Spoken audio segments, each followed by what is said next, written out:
Oh, yes. Why shouldn't I? Any reason why not? Have you ever taken LSD? No. I've thought about it.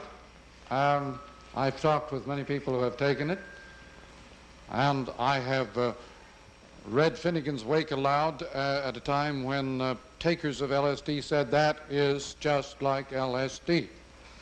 So I've begun to feel that LSD may just be the lazy man's form of Finnegan's Wake.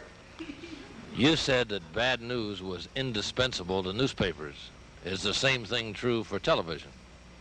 Well, it's like saying if TV is a cool medium, then you can't use it for hot jobs. Like the Vietnam War is a hot war, it won't go on TV.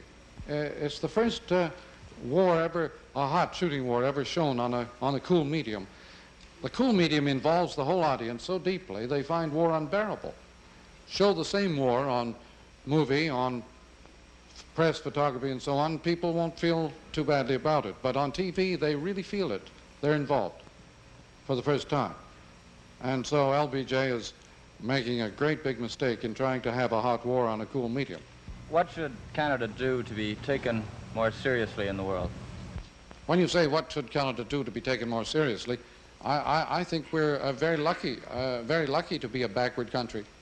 At a time like this, the less involved, the less hot, the less you are in the midst of the big events, surely the better off you are. No, I think it's a great asset. Also, when you are out of the main swim, as it were, you have a much better opportunity of seeing what's going on. Canadians have a tremendous opportunity to observe what's really happening in the world. I think Canada has the opportunity of taking the entire world as show business, rather than as a serious and dreadful happening. You know, why not? Why shouldn't Canadians accept the world as a happening and as show business? What do you think Marshall McLuhan ought to do if he wants to be taken more seriously in the world today? Marshall McLuhan is taken far too seriously.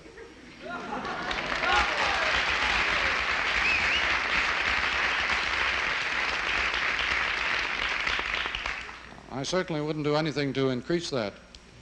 Marshall McLuhan, you say TV has turned the world into a global village. Am I right? Will it turn us all into global village idiots? Again, there are worse fates. An idiot means a very private person. That's a Greek word, meaning a very private person. I'm losing my idiot status steadily. I'm becoming less and less private. I'd much rather be an idiot.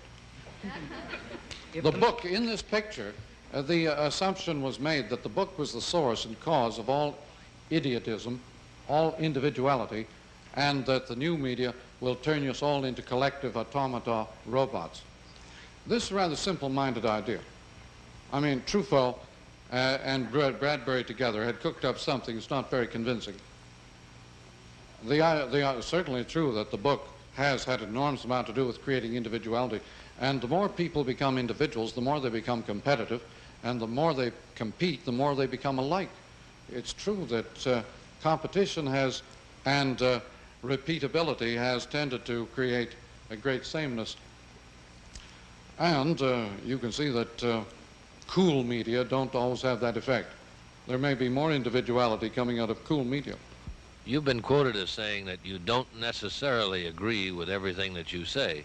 I have no point of view, as for example now. See, I couldn't possibly have a point of view. I'm just moving around and picking up information from many directions. No, a point of view means a static fixed position, and you can't have a static fixed position in the electric age. It's impossible to have a point of view in the electric age and have any meaning at all. You've got to be everywhere at once, whether you like it or not. You have to be participating in everything going on at the same time, and that is not a point of view. Would it really matter if someone burned all the books in the world? Well, I should think so. It would make quite a difference. But the possibility of recreating libraries has now become fantastically real. For example, all the books in the world can be put on a single desktop, 20 million. 20 million books can now be put open, every page, on single desktop by microfilm. The sort of things that are happening make that picture, that Truffaut picture, look rather obsolete.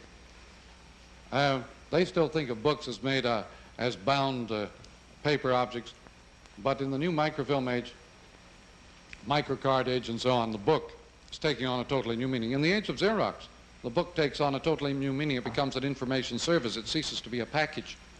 The book is no longer a package. It's information service.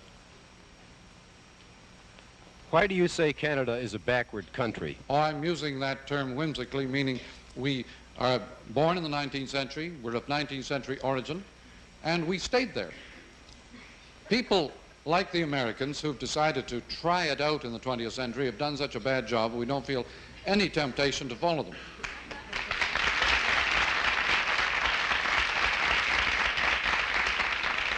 But notice, for example, in British Columbia, they never had a 19th century. But this is also true in California.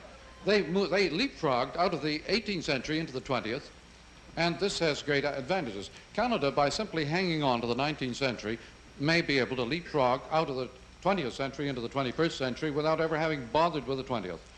And this, I think, might be a huge advantage. If we can only hold...